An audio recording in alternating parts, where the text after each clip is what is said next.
артық тыйнақ болды. Мен аша. Марсабайдың бір сөзі болды.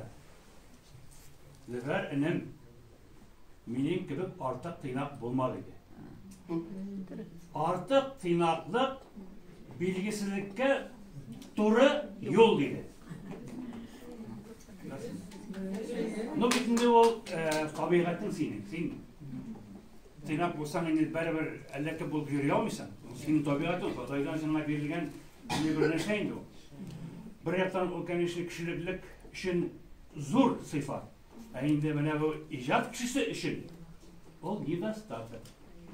Мына шуңа көрә ескерткіш талантлы кіші болуына қарамастан, ол қызғанышқа қарсы барыбір өзінің шын бәясын алып кете алмады. Мен ойлаймын, мына шушындай кешелер жизненің алдағы күнлерде ижатын тағы да көбірек ашып, аның шыннан да татар халқы, Керешен халқы, Керешен мәдениеті, өмән республикабызның мәдениеті үшін аның не қадар зор қызметі болғанын әлі біз алда Алла берса білербіз. Сізден бәрайып ме? Һәм білесің мене, мен бетінде өзім ең бірінші сөздеуші инженерлан институтын бітірген кіші.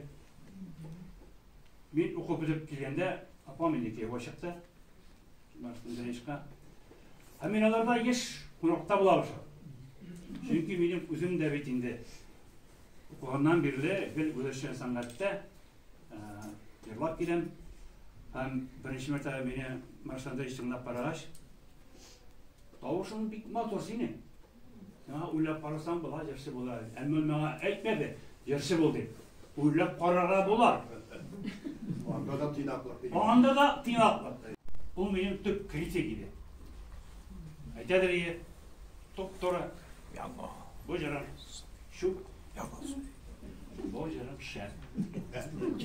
Bana bu canım günlü şen. Min nişik azman beken bu canım. Ama biraz mı vaysı benim canım bir kuşuydu. Aydasın garmon. Anın ruhu şad olsun, burnu cennette olsun.